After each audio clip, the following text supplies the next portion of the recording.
Law Enforcement Today radio show. I'm your host. My name's John J. Wiley.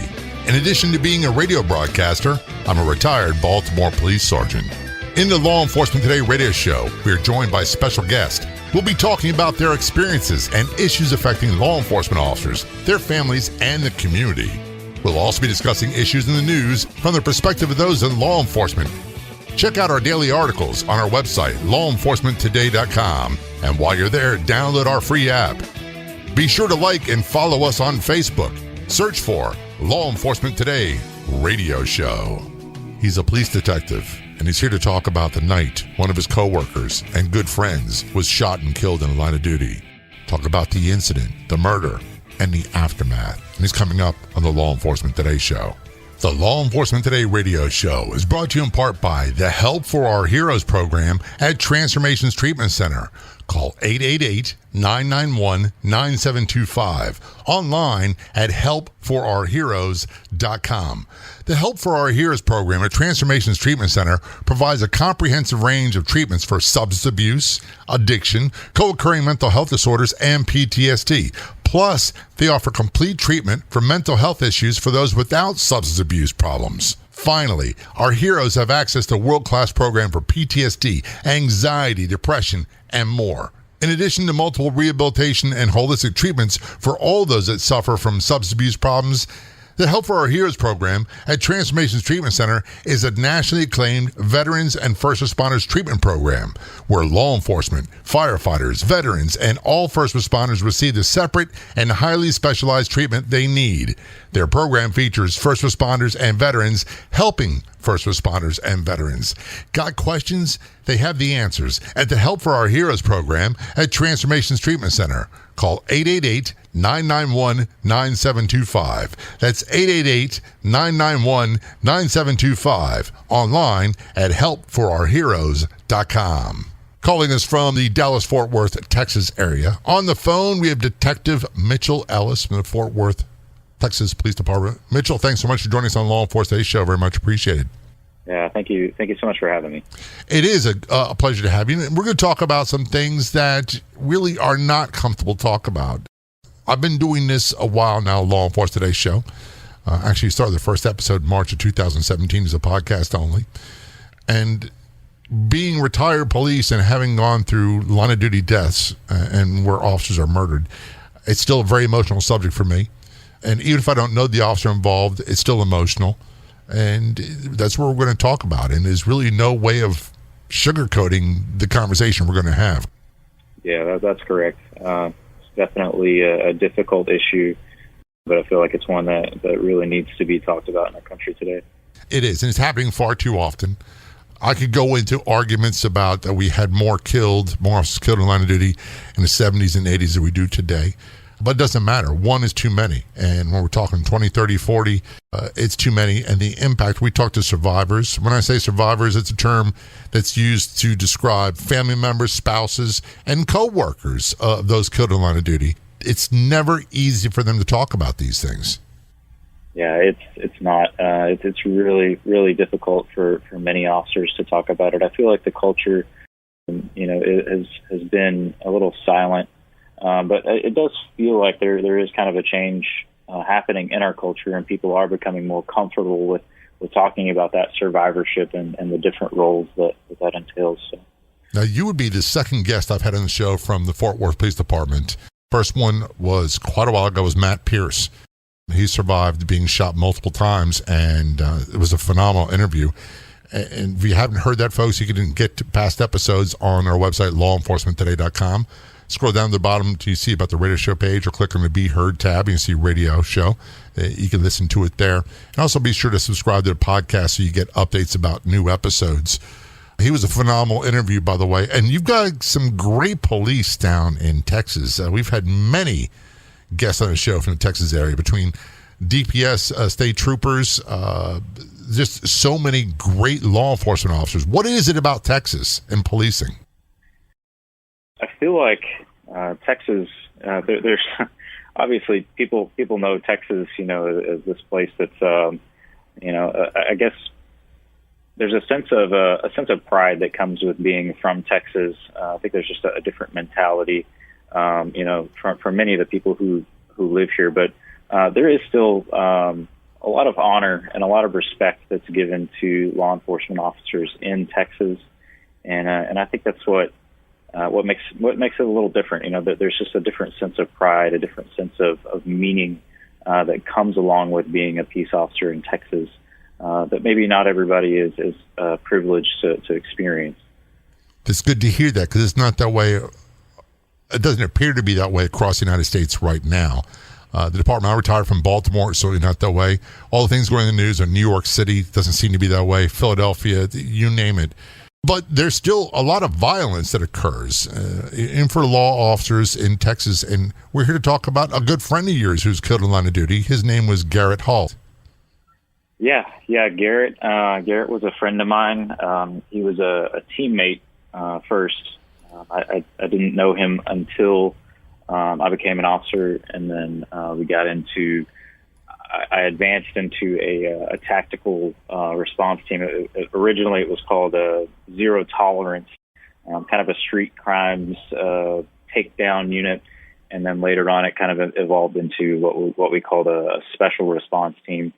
All the guys on the special response team are most of them are SWAT certified.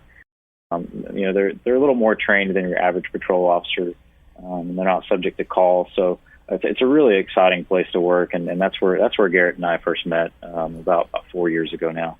I did something similar for quite a few years in Baltimore. Back then, it's called district operations, and it's a lot of people use the term like crime suppression. When you know there's crime problems going on in a certain district, you would send a team out there, team of officers, try to find the bad guys, be proactive, do proactive policing, and try to prevent those kind of crimes with high visibility, and also make arrests and bring in the correct people.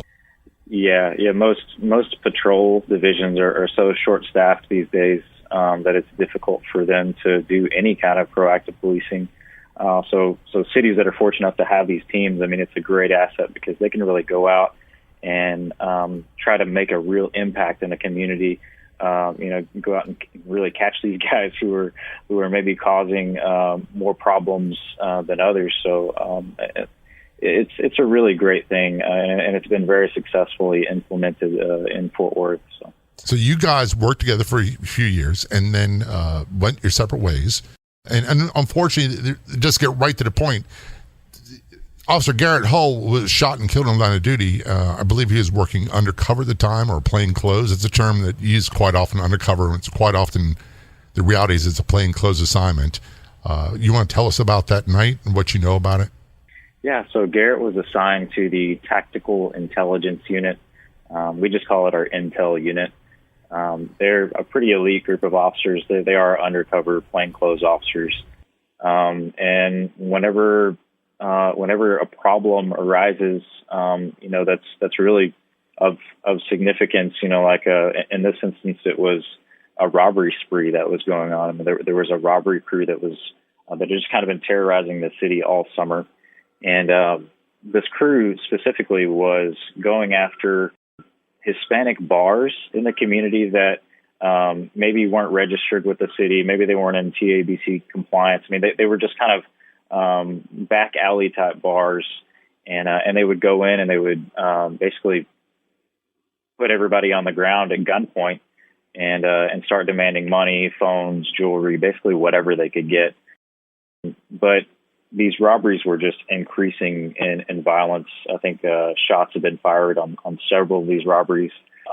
I may be incorrect, but I believe that 2 or 3 people were actually shot in these robberies leading up to Garrett's death. So the night that this operation took place, they had been tipped off about some vehicles that these robbery suspects may have been driving.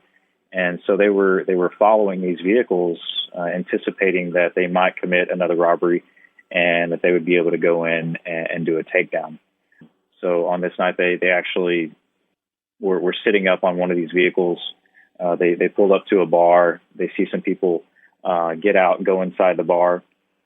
And then the plan, I think the original plan kind of went awry whenever they realized that the robbery was actually taking place. So it was actually in progress. It wasn't, hey, let's find the guys, let's bring them in.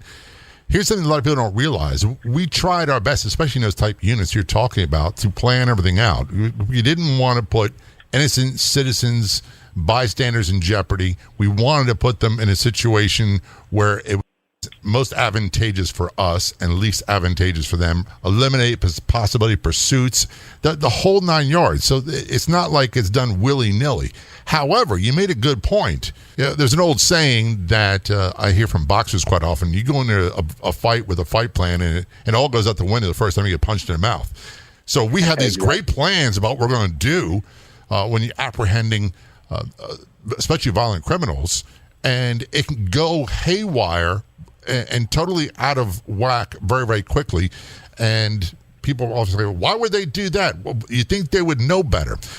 We're talking with Detective Mitchell Ellis from Fort Worth Police Department. We're talking about the night that his friend and co-worker and partner, Officer Garrett Hull, was shot and killed. This is Law Enforcement Today's show. We're going to take a short break. We'll be right back. Finally, our heroes have access to a world-class program for PTSD, anxiety, depression, and more. The Help for Our Heroes program at Transformations Treatment Center provides a comprehensive range of treatments for substance abuse, addiction, co-occurring mental health disorders, and PTSD. Plus, they offer complete treatment for mental health issues for those without substance abuse problems.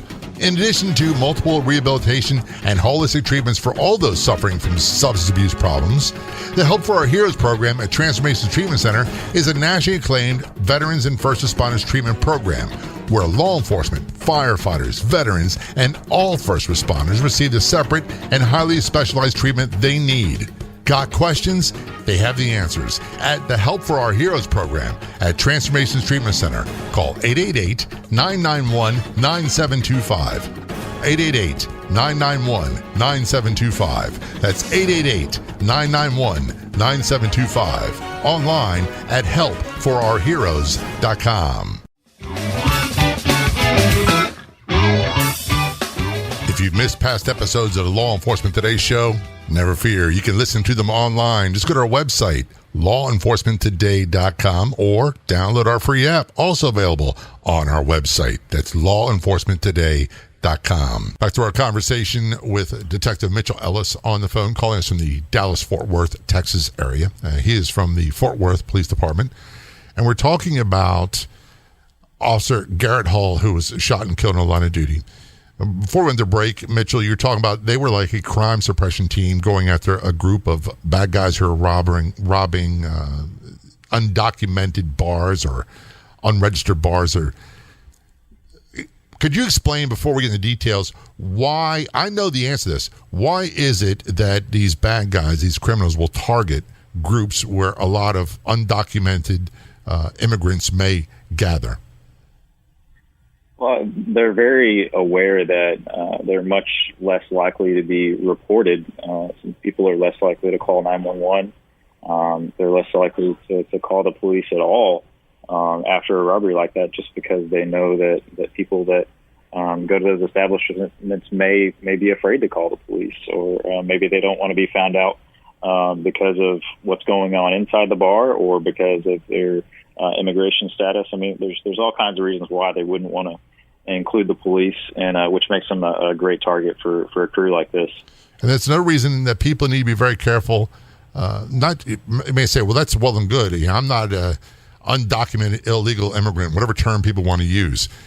When you travel to American cities and you go to tourist areas, you got to realize that a lot of these predators are viewing tourists for the same reason. If they rob a tourist, there's a good chance that tourist, if they are caught and identified, will not respond back, especially if they live on the other side of the United States. So this is something that people need to keep their head on a swivel about, no matter where you come from, no matter what your walk of life is. Right. So let's go back. They are going to apprehend these guys. That was the original plan. And it turns out they actually stumbled across a robbery in progress at one of these bars. Exactly. So they had an idea of, they thought they might know who this crew was. They thought they may have had them identified, but they just didn't have enough solid evidence to actually issue arrest warrants for anybody yet. But at the same time, they couldn't just sit back and wait. So this team was being proactive, going out trying to catch these guys actually commit a robbery in progress, which raises a lot of questions. But they were just doing the best that they could with what they had. So whenever they knew that there was a robbery in progress, they tried to develop a plan of how are we going to take these guys down.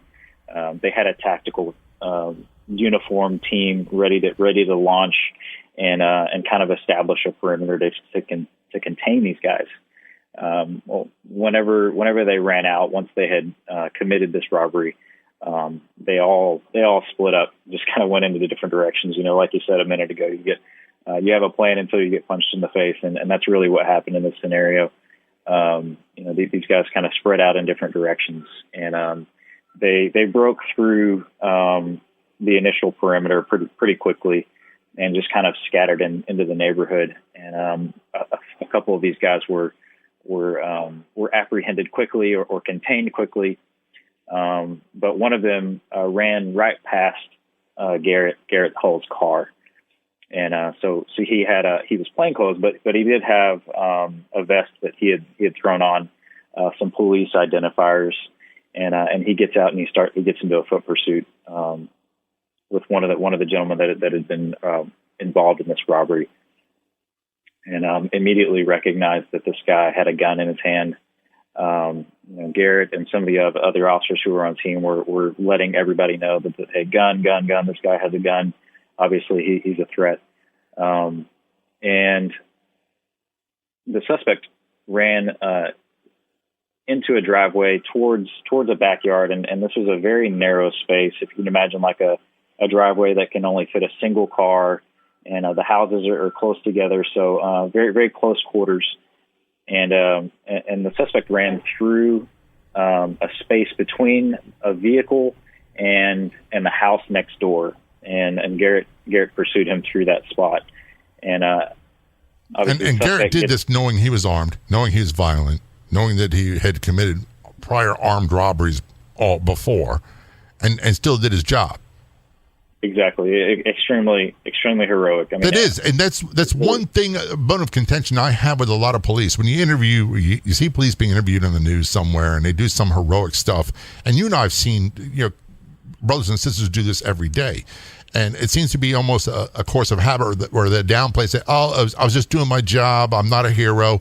I'd love to see people start saying, thank you. When someone calls them a hero, to say, thank you. Let people believe that, because it's true. Yeah, I think officers all around the country every day are in similar situations where they're running after somebody, knowing that the threat of death or serious bodily injury to themselves is highly probable, and they're doing it anyway because they're committed to their profession, they're committed to keeping their community safe, and to really being there for their other brothers and sisters who are out there trying to do the same thing. And they also know deep down, it may not be the front of mind, but they also know that there's a potential that they could get into a jackpot and have civil liability and political issues and elected officials calling for their heads. But those things really don't come to mind. I can remember for me, it was about, I want to protect people where I work on my post, and I don't want to let my brothers and sisters down. I want to make sure they're okay too. Exactly. So you chase the guy, and that's what Garrett was doing. He was going after him. Yeah. This is, and Garrett was an extremely athletic guy. I mean, he was not somebody that I would want chasing me. So he was a very capable, physically and obviously mentally. I mean, he was in incredible shape. So he was definitely doing something that he was capable of doing. And as I said, when the suspect went in between this gap, Garrett followed through. Well, as Garrett was trying to squeeze through this gap between a vehicle and this house, the account that's been relayed to me, just through the department and the various public releases. Obviously, I wasn't there.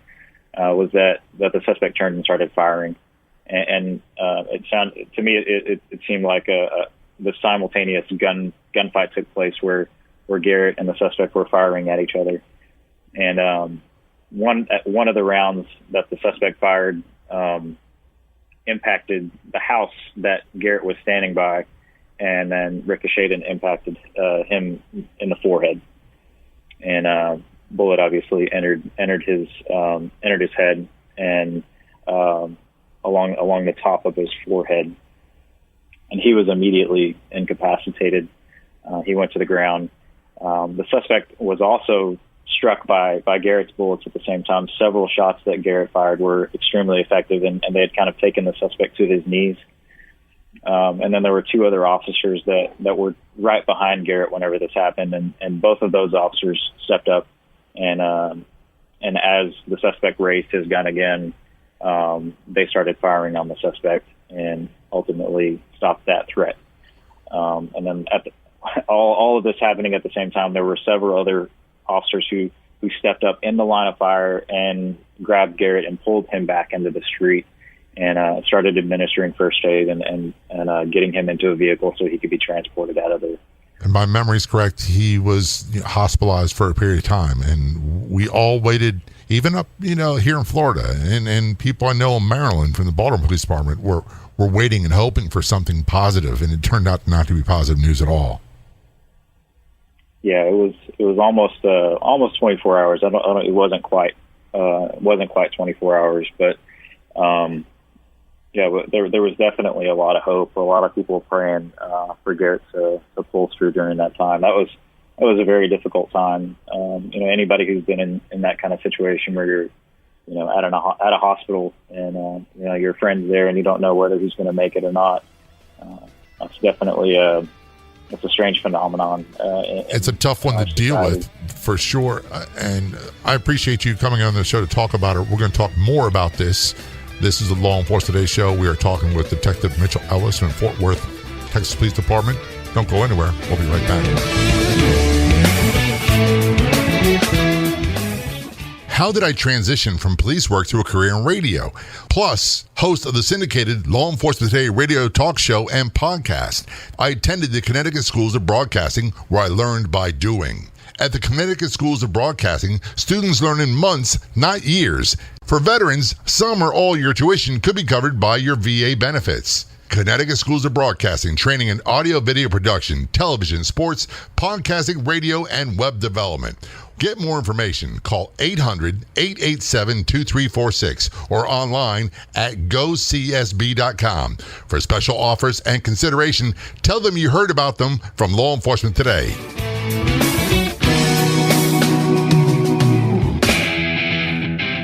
Return our conversation with Detective Mitchell Ellis from the Fort Worth Police Department, and we're talking about the night his friend, former co-worker, colleague, brother in blue. When I say brother in blue, brothers and sisters, that is not a term we use lightly, and that's a term that fits to anybody across the United States. And I didn't know Garrett, but I feel the emotional pain because I've been through so many of these funerals, and I had a good friend who was shot and killed in line of duty, and it took me a long time to get my head right about that.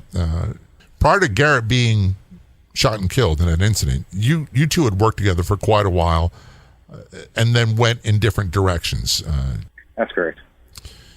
And when you heard about this, was it shortly after the incident, or was it the next day? So he was shot around midnight on September 13th. So it was early in the morning. I think it was about 5 a.m. on the 14th whenever I found out, and immediately went to a hospital. I found out through a message thread. My team, the detective team that I work with now, there's basically a text message thread that I found out through, but I just, all it said was that Garrett had been shot in the head. And so I knew that he was still alive. So that there was some hope there, but it was definitely a surreal moment. It's something that I'll never forget.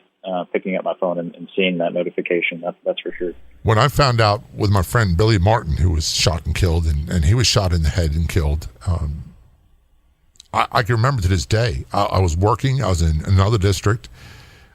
He had worked for me I was his sergeant.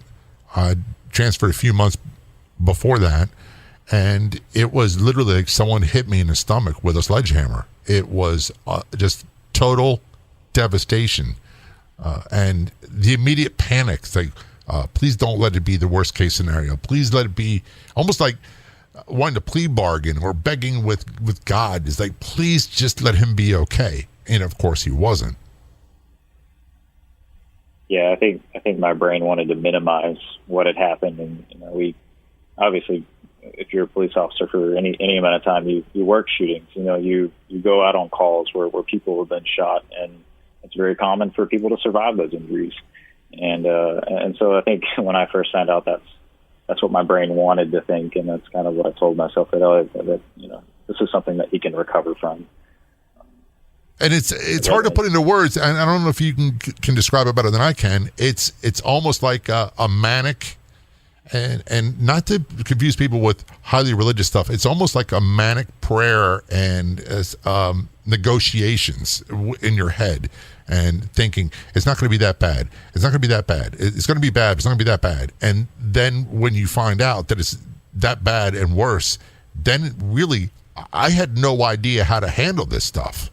I knew what I was supposed to do, departmental rules and regulations and all that stuff, but I had no idea how to talk to his widow. I had no idea how to process how I was feeling. You understand what I'm saying? Yeah, and I think that's a common story that I've heard. You talk about this brotherhood and this friendship and this relationship that we have with our coworkers, this bond, and not all of us are fortunate enough to have a relationship where we know someone's family on that same level, or we have a friendship on that same level. So when you get to the hospital, there is this time where it's almost like you don't know your place. You don't know, is it okay for me to say hi? Is it okay for me to introduce myself? There is this awkward time, I think, for many officers who are in that position of, what do I do? What do I say? That's definitely something that most people don't think about until it's already happened. Did you, like me, struggle with guilt that I should have been there? If I had been there, it would have turned out different? It that first 24 hours after Garrett had been shot, I was constantly, it was like my brain was running, trying to figure out how I could have been there. What if I hadn't promoted, or what if I had promoted and gone to a different unit? Or, my brain was just desperately searching to figure out a way to put me on that scene so that maybe I could have done something. Maybe I could have helped. Maybe it would have gone differently. That's what I struggled with immediately after. I was just trying to figure out how I could have been there. And that's not uncommon.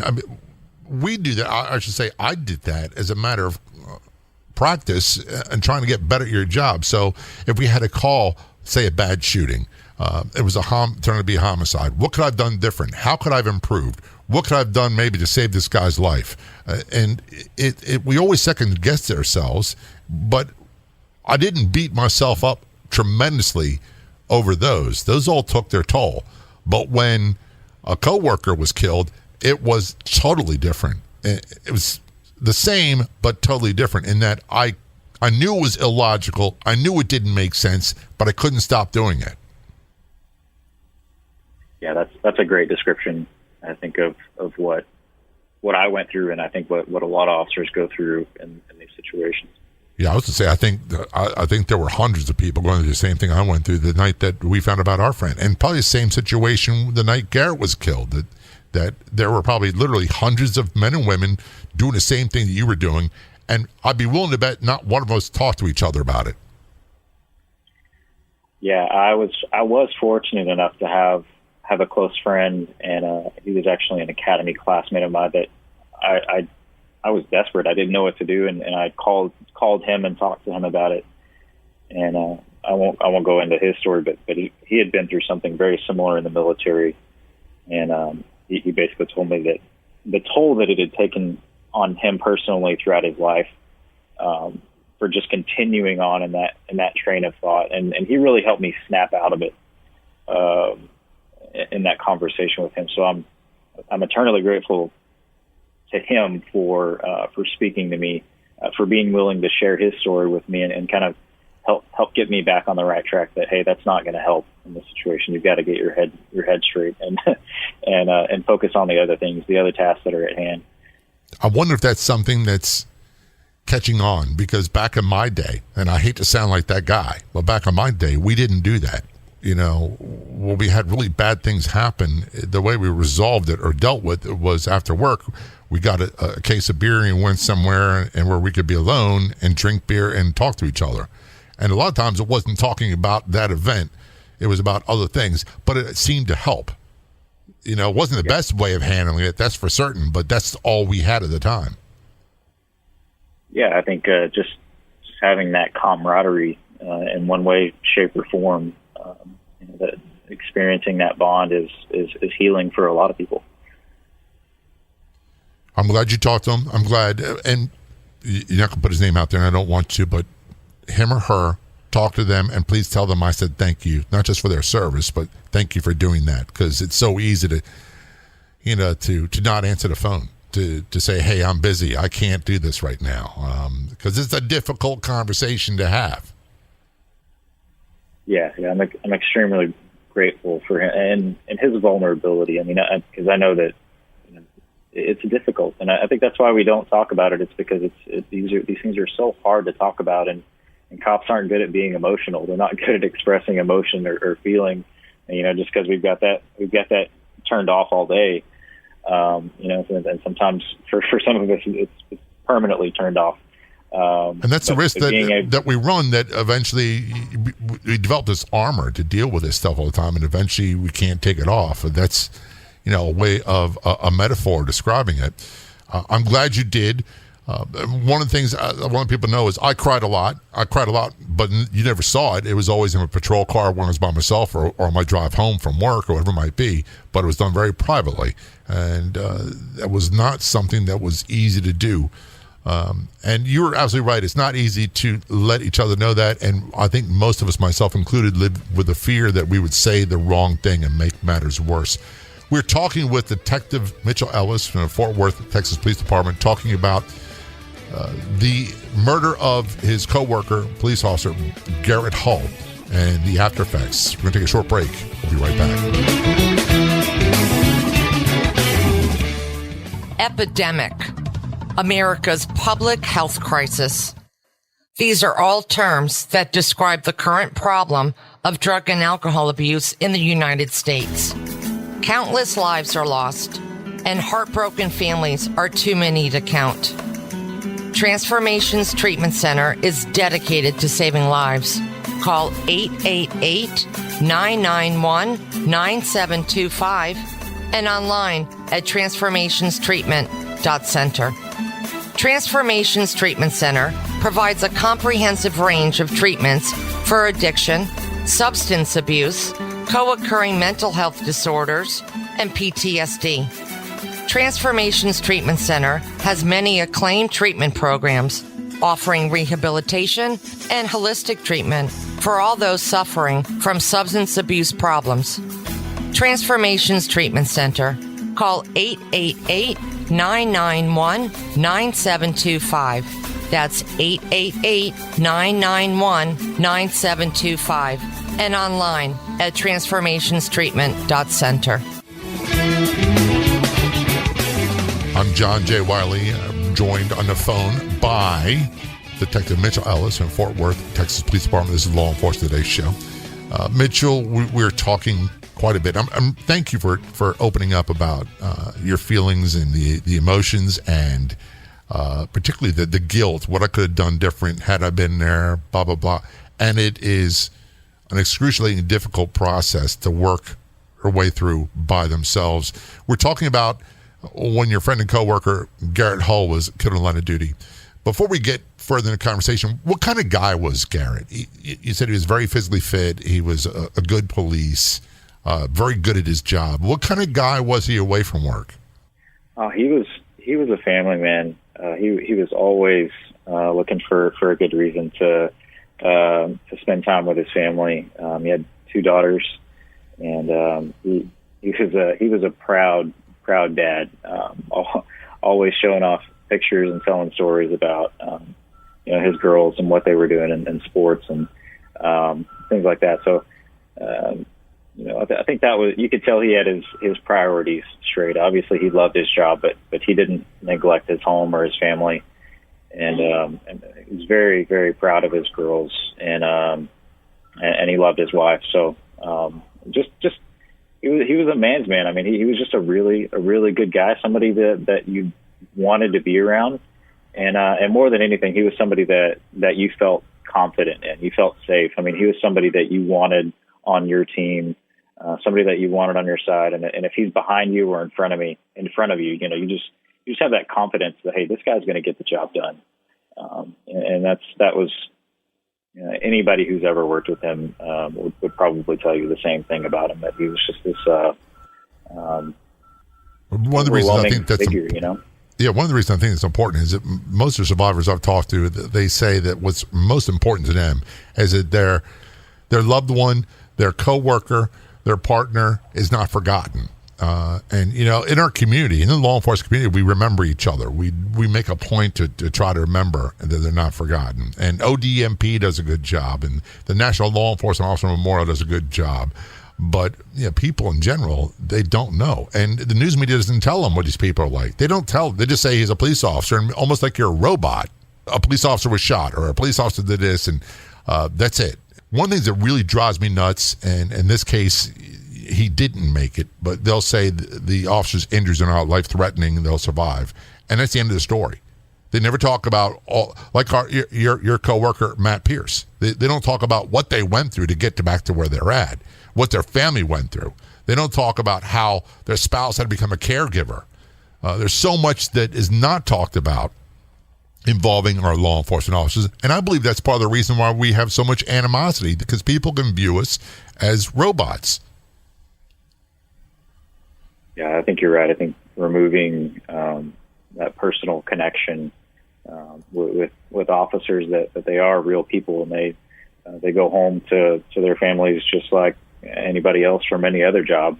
But the realities of police work, it is much different than going to a 9 to 5, and the family. Not only does the officer make the ultimate sacrifice, but each and every family member associated with that officer is making an incredible sacrifice, and it's usually one that they didn't ask for. They didn't ask to be survivors, and I think in many aspects of our society, those survivors are forgotten. So, we have a good friend of this show. Her husband was a police officer in Tarpon Springs, Florida, Charlie Condek, who was shot and killed in line of duty. Her name's Teresa, and one of the things she'll say, she's written several articles. She's been on the Law Enforcement Today show, and she says that, this is not a club anybody wants to be a part of, and yet here I am, and I basically have to make the best of this. And it's a lifelong thing after that. It's not like these people choose to have this outcome. And in particular, we have spouses, we have their children that grow up without a mother or a father, and their lives are impacted. The rest of their lives are impacted. Yeah, the families are definitely impacted in a way that is not documented enough. My father-in-law was a Dallas police officer, and he was killed in the line of duty when my wife was 4 years old. And thankfully, since that time, we've been introduced to an organization called Concerns of Police Survivors. And there's a national branch of Concerns of Police Survivors, and then locally throughout the country, there's hundreds of chapters, local chapters of Concerns of Police Survivors. And here we have the DFW Metroplex Concerns of Police Survivors. And their main focus is really ministering to families, spouses, kids, aunts, uncles, parents, and coworkers. And they provide retreats throughout the year that support. They provide therapy, counseling, and really more than anything, a connection with other survivors, other people who are going through the same thing. Because I think people that try to go at this alone, oftentimes they don't realize that there's other people that are going through the same thing that I'm going through, and I think there's a lot of healing that's offered in that. I hear from quite a few people, brothers, fathers, mothers, spouses, adult children of those killed in line of duty, that they're actively involved in concerns of police survivors. They go to retreats, they do outings, they do things where they're not alone. And I've heard recently about active and retired members, law enforcement officers that mentor or that help, especially with children, at their retreats and getaways, and they volunteer. I haven't met a lot of active officers that are actively involved in concerns of police survivors. Are you one? I am. I was actively involved before, obviously, as a son-in-law. I guess I would be classified as an adult child. Absolutely, yeah. But it has been a little interesting because being involved before in one survivorship, and then now, I would be classified as a coworker. Losing a coworker in the line of duty. So I'm getting to see it in a different light. There are some officers who are involved in the organization, but I think that it would benefit departments around the nation greatly if they were more informed about this organization, and if they encourage their officers to get involved, to get involved in concerns of police survivors from a coworker perspective. One of the things that I've learned, and I got involved with concerns of police survivors back around 1989, 1990 when they first started. And one of the things that I struggle with and I've had to learn to do is to not break off communication with someone who lost a loved one, because I'm still fearful I'm going to say the wrong thing and do the wrong thing. And I'll give you a good example. A guy I went to the academy with, great guy, great police. One of his sons was a police officer who was shot and killed in the line of duty. And I had to pick up the phone and call him and say, listen, and this was a couple of years after the murder. And I called him and I said, Chuck, I'm your friend, and I don't know what to say, so I'm just calling you, and we'll talk about what you want to talk about. You want to talk about Jason, we'll talk about him. If you don't, that's cool too, but I don't know how to act. And that was the start for the whole conversation. Yeah, and it's almost comical because it sounds so inept. We know how to do everything we're supposed to do. In the worst possible scenarios, you're the one who brings some sort of order of chaos as a police officer. And yet when something like that happens, it's like we are totally befuddled by, what do I say? Yeah, that's really common. And I think maybe the fear of upsetting them, I don't know. There's all kinds of crazy things that we think about when we're faced with that situation. But having some experience with survivors now, I think for the most part, they just want to be treated normally. They want to be treated like everybody else. So whether that's, hey, how's your day? How's school? How are the girls doing? How are the kids doing? What do you guys have planned this summer? I mean, they really just want to be connected with on just a regular human level, just like anybody else. And sometimes that's really hard for us to do, to kind of break out and just talk to somebody is difficult. But that's what our survivors need. They just need support on that human, emotional level, just like anybody else. Where can people get more information about concerns of police survivors? So the acronym is COPS, but you can go to National Concerns of Police Survivors.com, or you can just Google Concerns of Police Survivors to find your local chapter. There's chapters in almost every state all across the United States. So no matter where you're from, you'll be able to find a chapter of local survivors who are there to support you through this kind of healing journey that you're on if you're in that survivorship role. Detective Mitchell Ellis, thanks so much for your service, and thanks so much for coming on the show and talking about this. Thank you. Thank you so much for having me. I'd like to thank our guests so much for coming on the Law Enforcement Today show. We've got another great guest heading your way next week. Don't miss it. Until then, this is John J. Wiley. See ya.